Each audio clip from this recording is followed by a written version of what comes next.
Seguiremos en tendencia con el tema que vamos a poner esta mañana sobre la mesa. Son las 11:30 de la mañana. Dejen de hacer lo que está haciendo porque vamos a compartir con ustedes un tema muy importante. Imagínate que te digo que un infarto cerebral puede ser prevenido en un gran porcentaje. ¿Lo crees? ¿No lo crees? Para eso nos acompaña la doctora Lorena Cuellar, quien es neuróloga vascular. Buenos días, Lorena. Buenos días. Hola, Lorena. Hola. Encantada. Doctora, Gracias. arrancamos este tema que es súper importante porque de pronto creemos que enfrentarnos a un evento de estos puede ser fatal. ¿Podemos prevenirlo, sí o no? Fíjate, estoy encantada de estar hoy con ustedes, que son todos maravillosos. De verdad, es un increíble programa, lo veo y de verdad los felicito porque hacen la mañana mucha más. Es parte del programa. Gracias, gracias.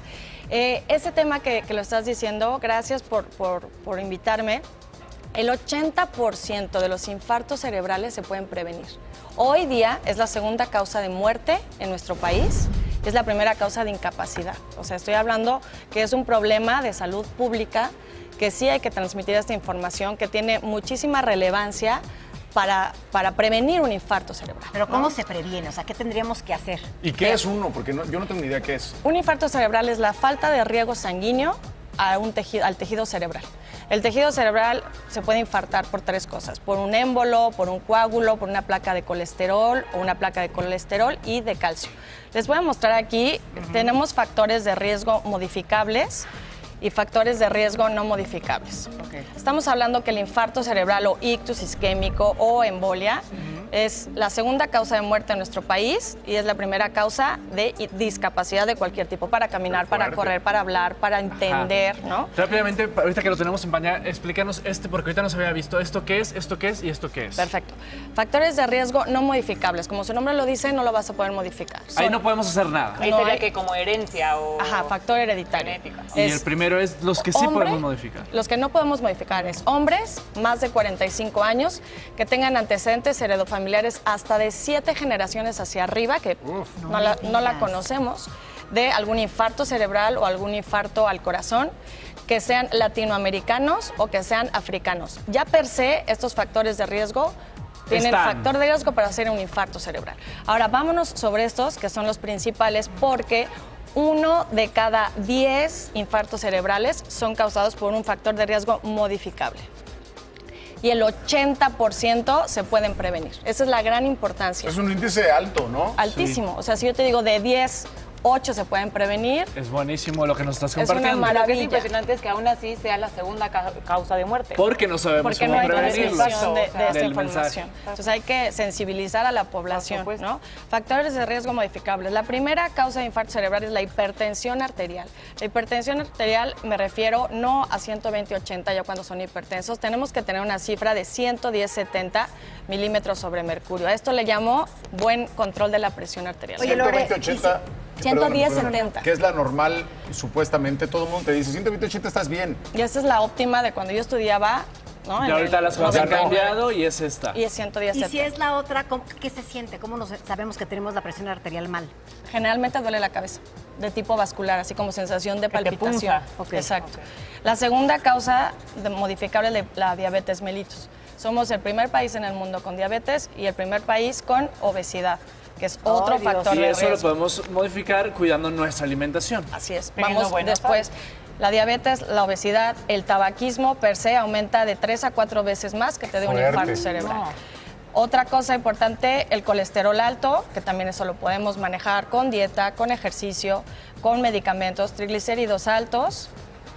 El sedentarismo, el no hacer ejercicio también es otro factor de riesgo y todo esto va a hacer que formemos placas de colesterol en las arterias, las carótidas, y se van formando las placas de colesterol. En las placas de colesterol se forman coágulos, esto van y migran, se desprende la placa de colesterol y hace el infarto cerebral.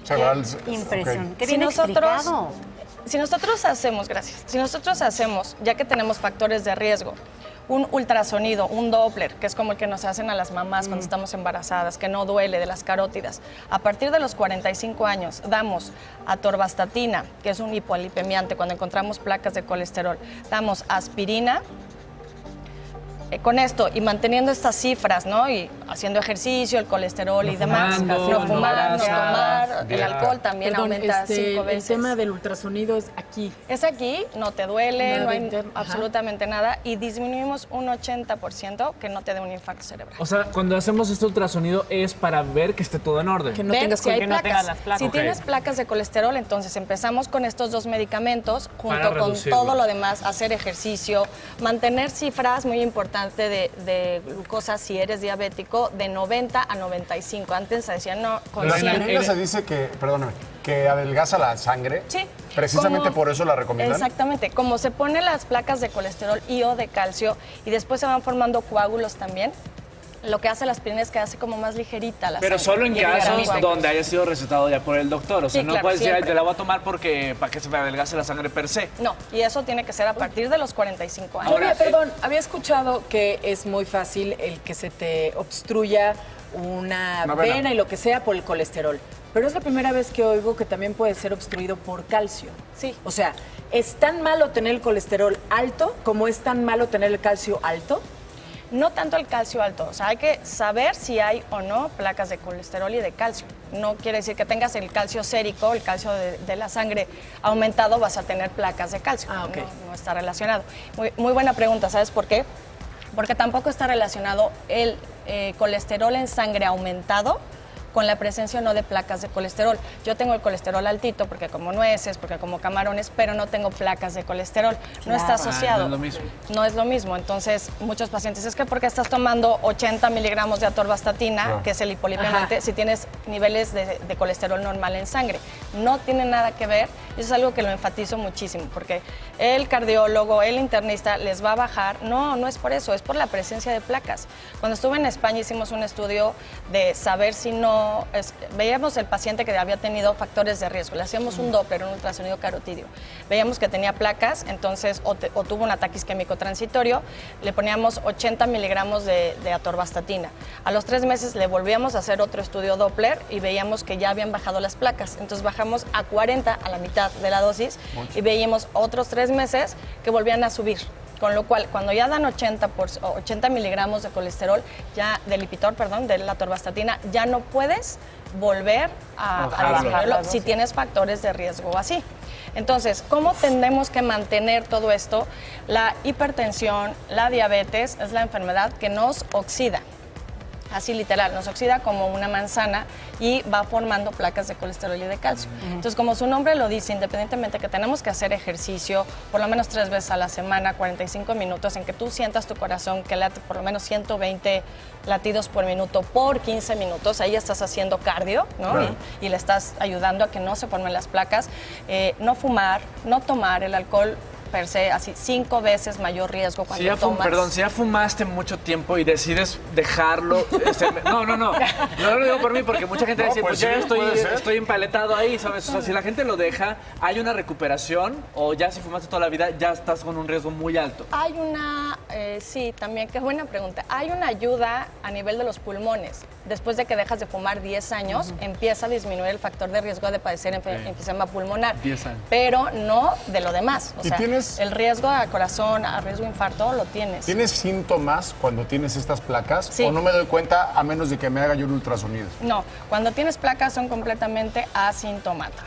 No te duele absolutamente ¿Es la muerte nada. silenciosa que le llaman? Es una muerte silenciosa, o sea, vas hacia allá, ¿no? Y si tienes estos factores de riesgo es muy importante que se prevengan. Entonces, independientemente, ahorita vamos a hablar de cuáles son los síntomas para que tú te des cuenta de cómo te está empezando a dar un infarto, ¿no? Entonces, ya hablamos de que el 80% se disminuye.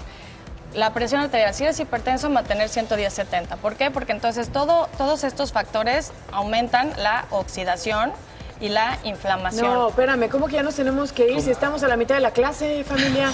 No inventen. Ay, es que se nos acabó el tiempo, espérame, Loli, no entonces, puede ser. ¿te puedes comprometer a regresar para el tema de síntomas? ¿O en redes lo vemos? Sí, falta Sí, mucho. bueno, Sí. hay que tomar omega 3, omega 5 nanoemulsionado para evitar la oxidación, vitamina E, vitamina C. Omega 3, estudio. omega 5, vitamina E y vitamina C. Oye, Vitamina Dori, C. hacernos el estudio, ¿no? ¿Cada cuánto tiempo? A partir de los 45 años, por lo menos una vez. Pero recuerden tomar el omega que es el omega 5, para que realmente el omega 5 nanoemulsionado es el único que entra a la barrera hematoencefálica y te previene y además baja las placas de colesterol, disminuye el colesterol malo, aumenta ¿Es mejor el colesterol líquido bueno. que en pastilla? No, es el suplemento alimenticio. Ok. ¿Y si eres Porque hipertenso, puedes tomar esto también? Tienes que tomarlo. Tienes que Yo tomarlo. lo tomo desde los 38, desde los Doctora 35 Lorena. años. 5 sí lo podemos tomar sin, o sea, Sí. desde ahorita ya, El omega prevenir. 5. Doctora Lorena Cuellar, gracias por compartir con nosotros Gracias. esto. Gracias a ustedes. Gracias. Encantada. Explicado, caramba.